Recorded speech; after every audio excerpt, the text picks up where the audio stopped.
They say good things come to those who wait. But does that apply to wine? Welcome to Toast to Wine, your go-to guide for wine, spirits, and food pairings. Whether you're a novice or just curious, we're here to help you build confidence and explore the world of flavor. Subscribe and join the journey with us today. Can aging really transform an ordinary bottle into something extraordinary? Or is it just a myth? For centuries, aged wine has been considered the pinnacle of sophistication, something reserved for special occasions or high-end collectors. But what actually happens inside that bottle as it matures? Why do some wines get better with age while others just go bad? Today, we'll uncover the science behind wine aging, how it affects taste, and which wines are best suited for long-term cellaring. Stay tuned until the end for a surprising bonus tip, a simple trick to determine if a wine has aging potential without even opening the bottle. Plus, I will show you a tool you can use if you are out tasting that seems to be surprisingly accurate.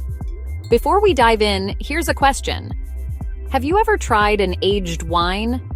Was it noticeably better? Or do you think aging is overrated? Let me know in the comments. And by the way, there is a list of wine items that may interest you in the description below. Take a look once you finish the video. What happens to wine over time? Aging is more than just waiting. It's a chemical transformation.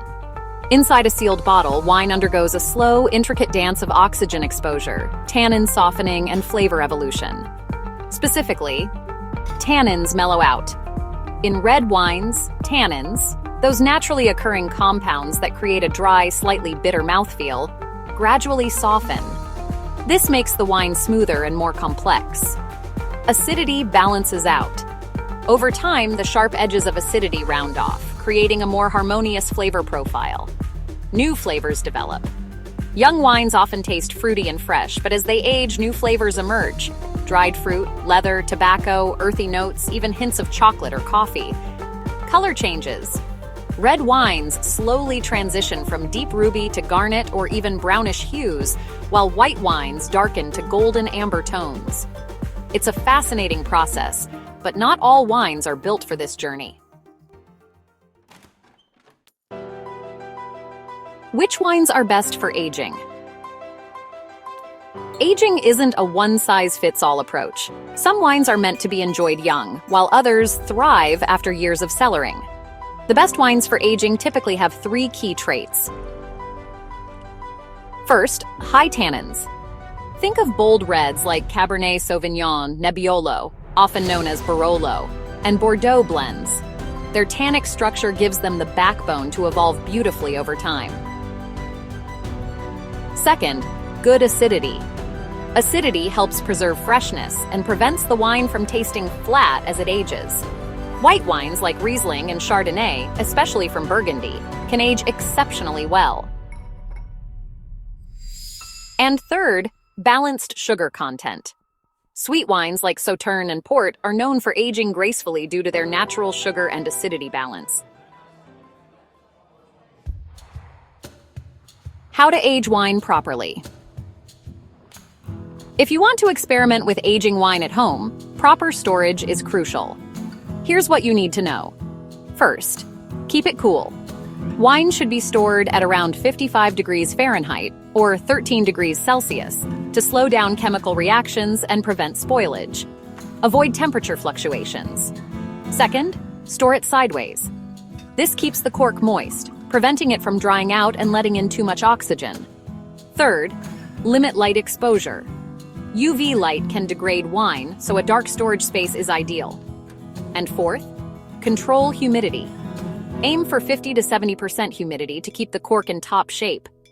Too dry and the cork shrinks, which can cause a wine to be corked. Too humid and mold can develop. So, does aging always improve wine? Not necessarily. Some wines peak early and won't benefit from aging. Light, fruity wines like Pinot Grigio or Sauvignon Blanc are best enjoyed fresh. Similarly, low-tannin reds like Beaujolais are designed for immediate drinking. In short, aging enhances structure and complexity, but only for the right wines. Bonus tip: how to tell if a wine has aging potential without opening it. One simple way to gauge a wine's aging potential is to check the label for alcohol, acidity, and tannin indicators. Wines with 12 to 15% alcohol, high acidity, and noticeable tannins tend to age well. If the label mentions Reserve, Gran Reserva, or a high-quality appellation, like Bordeaux, Barolo, or Napa Valley, it's likely built for aging. Vintage matters. Great vintages from respected regions often have better aging potential due to ideal growing conditions. For open wines, let's say you are out wine tasting and you are curious if a particular wine might age well. There is a tool available that is quite affordable that will give you an idea of how a wine will age year over year. It is so easy to use this tool. All you need to do is dip it in your wine for 1 second and then taste the difference. I carry mine to every tasting. You can find this tool in the description below. So, does wine truly get better with age? The answer is, it depends. Some wines flourish, gaining depth and elegance, while others lose their charm. Click on one of these videos now to continue your wine, spirit, and food journey. If you found this video helpful, please give it a thumbs up, subscribe to our channel, and hit the bell icon to stay updated with our latest videos. If you have any questions or topics you'd like me to cover, leave a comment below. As you explore the richness of wine, spirits, and food, may your experiences be full of joy and discovery. See you next time on Toast to Wine.